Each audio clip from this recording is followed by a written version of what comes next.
Welcome back. There's 30 minutes to go, 35 minutes to go for market closing. And what a day it has been for the markets. 1,340 points down, 21,900 or roundabouts is where things are at. Vikas Khemani is with us. Vikas, hi, good afternoon. Samir Arora is back with us. Samir was with us in the morning. And of course, we got some of his views earlier. And Devin Choksi is with us as well. Devin, good afternoon. Good to have you as well. Samir, if I can sort of come back to you for a reassessment and how your thoughts have changed, if at all, after sort of discussing it with your team and generally getting a feedback and sense of things. How do things look now? So as of now, we are doing nothing, waiting for this thing to be a little bit more clear. But in general, my idea is that if it is the BJP government with Mr. Modi having, say, 240 odd seats and the coalition guys stay, then the damage is less. If it is a completely new, that means the India team, then the problem is that even though in the long run it doesn't matter, but in the short term, because we have made enough money in those 2004 to 7 and so on and so forth to feel that it doesn't matter. But then in the short term, you don't know what is the exact priority, who's doing, which minister is doing what. And then you have to wait for the actual budget and then see some implementation. And secondly, the problem that I see in that case is that mostly a new government, stops all the programs of the previous government. And it's done even by BJP against their previous governments of other governments. And then they have to rename them, re-adopt them, and plus minus they come back into the market. So that wastes a lot of months and there's a lot of uncertainty because old things are thought over, and even if they make sense, they are adopted again with a lag. So that wastes 6-9 months. The good thing is, as I keep saying, that yesterday was a good day. Today is a very bad day. So the combined returns are not that bad if it had been only today's returns. And therefore, if plus minus 3-4% from here, it all settles down, it's not the end of the world. Why did you say, Samir, you began by saying that if they stay, is that a fear? That, no, it's not a fear, but it's everywhere in all the channels where I'm reading the news. The phone calls and the conversations. Yeah, I mean, it's obvious. But if I see the Indian hotel stock, it is down a lot. So therefore, it's... No, I like the way the equation that Samir put out, that yesterday was very good, today is very bad, so now the outcome is maybe not so bad. But let's bring in Vikas into this as well. Vikas, I mean, the shocker, the market's taken its own time to digest it. But the question is now, again, we're still working with assumptions. Even at 3:30, we will not have full clarity till we know the shape and contours of this coalition. But if you work with the assumption that, like Samir said, that it's, BJP plus with the two big allies, what does that mean for the market? I mean, will there still be that sword of uncertainty hanging, or do you kind of digest it and then move on? And then move on to what kind of a market next?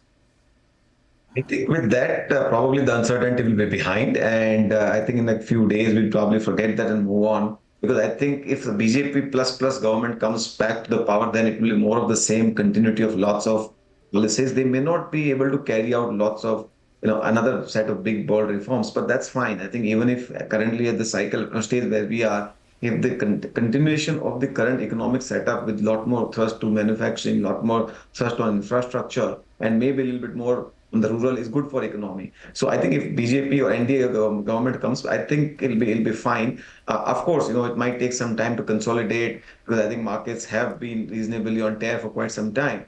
So I think, but I would say that that construct is fine with the market. But if something else were to work out, then market will have to re-hypothesize based on what the let's say in India alliance comes, what could be their policy, how they would go about and all. We'll have to defense what would happen. So all of these things, market will be re-hypothesizing. But so hence, I think I would agree with Samir's view that if NDA plus government comes back, I think market will come back, and the consolidation, the things will move. No, but Vikas, come back. I said come back in what form? That was the second part of my question. So if it is this NDA, if BJP plus, what happens to the whole, solid narrative on capex? And I mean, till yesterday, people were still buying PSU stocks, still buying capex stocks, saying that there's more leg room. The conversations, the whole narrative was as per the price.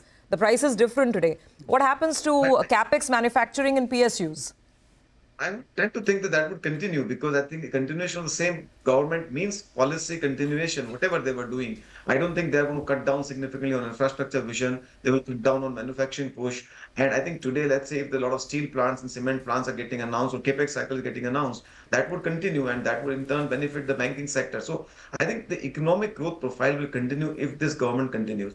I am not saying if other government was to continue, the economic growth will go away. The market will have to re-hypothesize based on what they outline, and hence and that is unknown for the market, at least in a current setup, and that might make markets nervous, and that's the reason. So I think more of same would continue if NDA plus comes.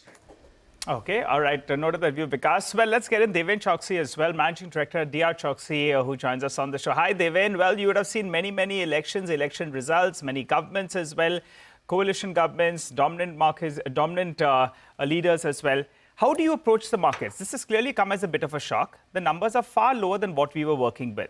Your approach to the markets, and if you could name a couple of stocks that you'll be looking to buy on these tips. Hi, Nigel. Good afternoon. Well, clearly, I think it will take a while for all of us to basically reconcile the situation in which we are currently to. On one side, I think this government has produced incredibly high amount of surplus for the economy. And that is what is going to be the gift to any government which is going to come into power here on. And if this same government starts the new government under the coalition, I think they will have the power of whatever the surplus that they have produced. And I think they're likely to get produced in subsequent period of time. So that part of the narrative, I think, will remain as it is. I don't think that it will change. What would possibly change would be the equation in the parliament. You had the courage to take certain bold decisions when you were 272 and above as a single party. Now, if you are below 272 as a single party and working with coalition partner, there's a certain amount of radical reforms which the Modi government talked about earlier. I think they may come into the challenge, and to that extent, the narrative will change. I don't think the narrative changes for majority of the frontline companies.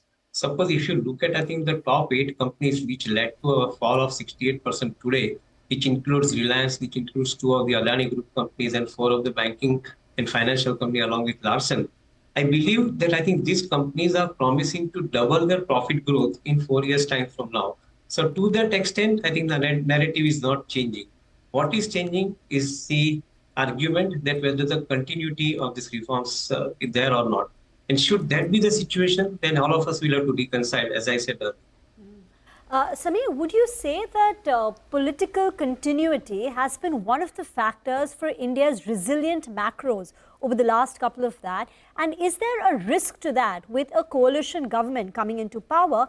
And do you think these multiple state elections, which are on the anvil now, could they be a variable in the way policy decision is made and therefore even the kind of investment decisions you would make?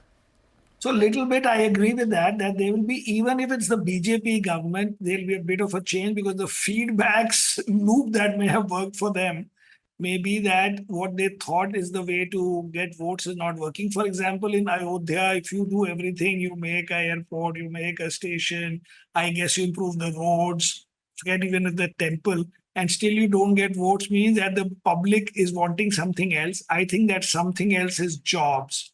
So now that will change some, or maybe just straight money.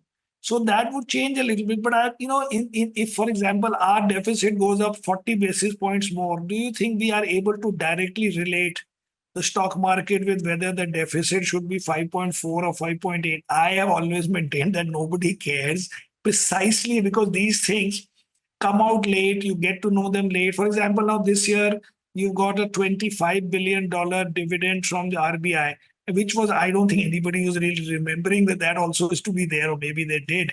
But it was much bigger than what may have been expected. So if you spend all of that on even subsidies, how does it change the world? That subsidy you will anyway, that those guys will spend, you will take 28% back or 18% back as GST. Rest will go in buying consumer items or God knows what. In the end, these things of 20, 30, 40 basis point, nobody's spending 1.5% more on deficit. So if you do a little bit to keep other sections of society also to move along, it's not the end of the world. It is worth, maybe let's say it's worth a few percentage points but it's not something which overly changes the story, because ultimately the thinking of the government is one kind, but they realize a little bit that, okay, I need to make sure that for middle class see some tax cuts. Maybe they say that the FII needs a no hike in capital gains tax. So all these things are not this thing you have seen for the last 25 years. India is in dollars the number one performing market among all major markets, because I have not seen all 180, 200 countries.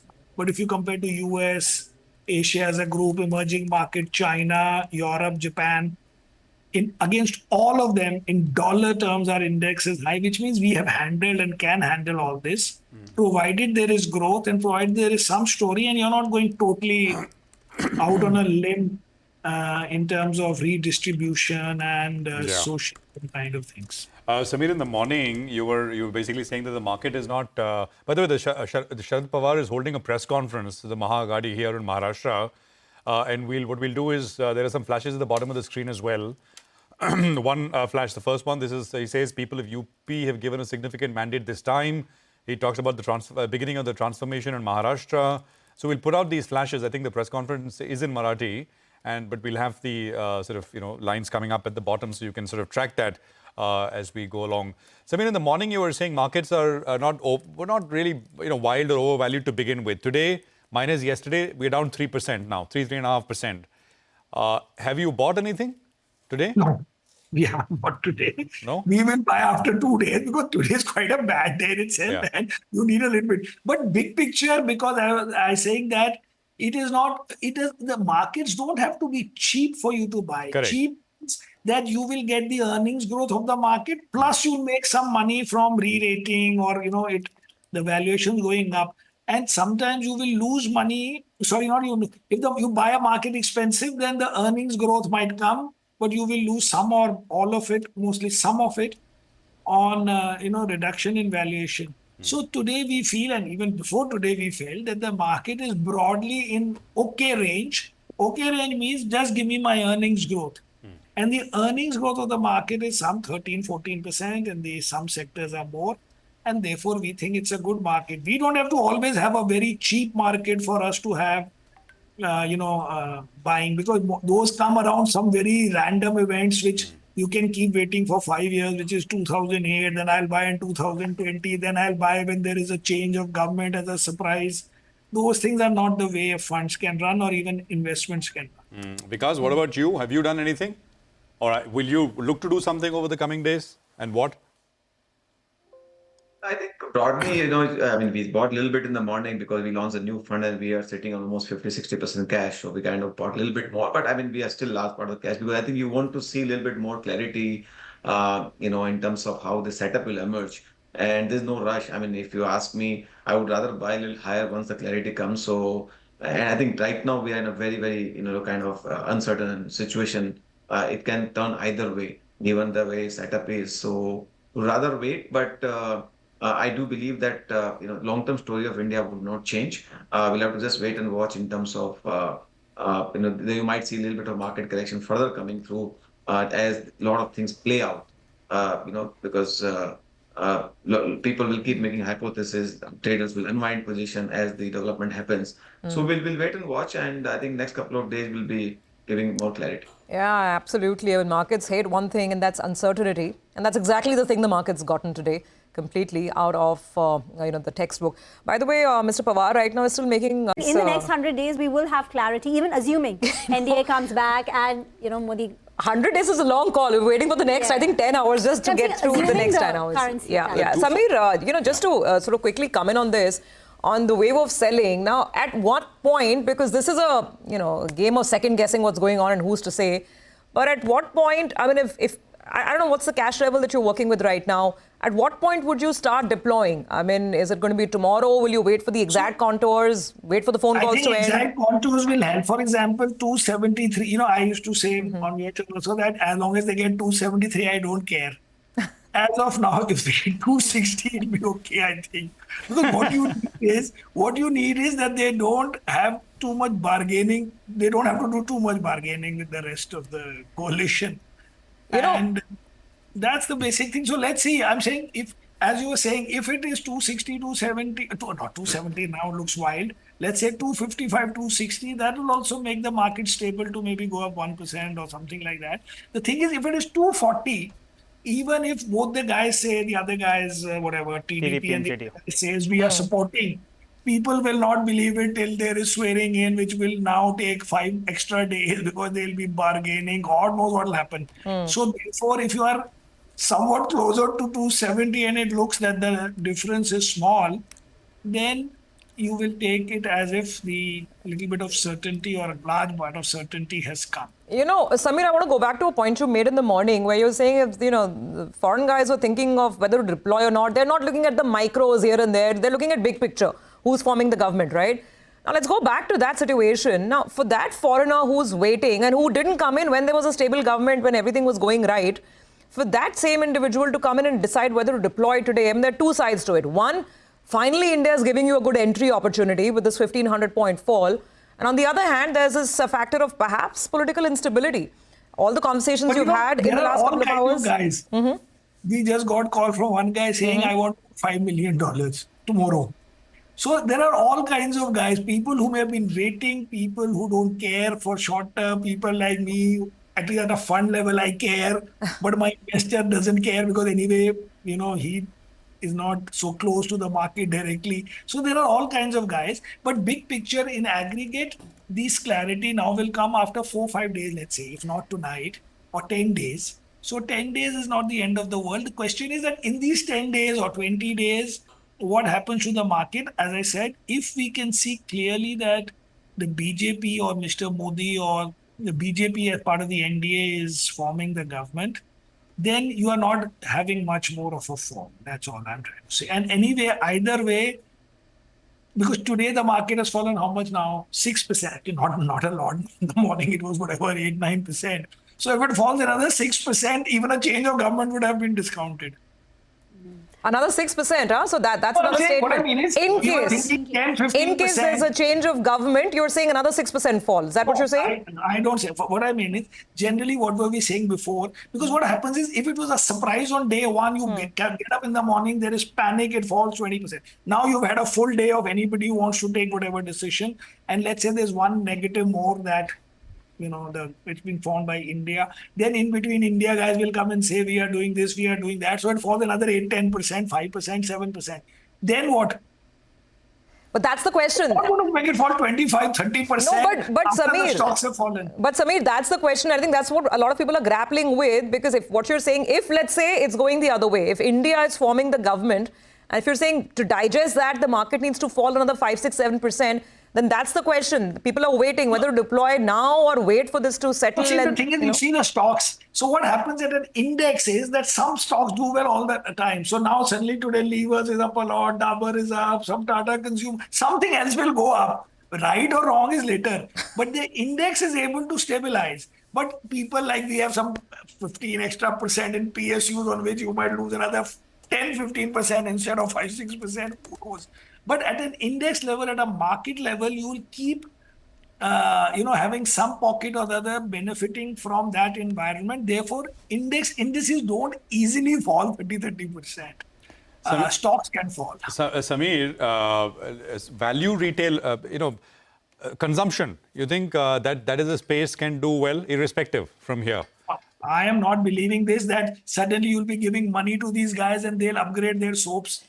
No. I'm not saying soaps. I'm not talking about staples. I'm talking about some of these value retailers, names like, I don't know, V-Mart. It came to my mind because valuations have been cheap. It's kind of bombed out. I don't know, QSR names. It's too small a names. thing to connect in 1 minute. No. No, I'm just saying that is it not staples? I mean, I think staples. No, the point is, I don't operate most of the time like this, that, your cost of moving from one stock to the other or one sector to another is 20% in a day. No, not moving. If you have fresh money, would you allocate to this? Philosophically, the market level, somebody's moving. It doesn't have to be each guy. Somebody is selling a stock down 20% and somebody at the same time is buying a stock up, say, 7%, 6%. Yeah. So in one fellow, it could be the same fellow or a category or whole mutual fund or the whole FI or the whole market, but there is a 25% cost somebody is paying. In some of them, it is not even obvious that there is a direct loss to that guy. For example, why is ICICI Bank down 7%? What does it have to do with which government is in power or what? I mean, beyond a point, for it to be down 7 and another stock to be up 7 means that you are effectively paying a 14% difference to be in what you think is the stock for tomorrow. Yeah. Knowing markets returns over a year in good times are less than 14 or around 14%. Yeah. So that kind of a cost is the issue where if you save, you outperform. Yeah. No, got that. I think there's 14 minutes to go for close. Vikas, when we come back tomorrow morning, okay, I think Vikas is sort of not with us now. Samir, I think we leave it there. Thank you very much for being with us in a way through the course of the day and sort of running us through your take. Very, very helpful, and we really thank you. Thanks, bye. Thank you.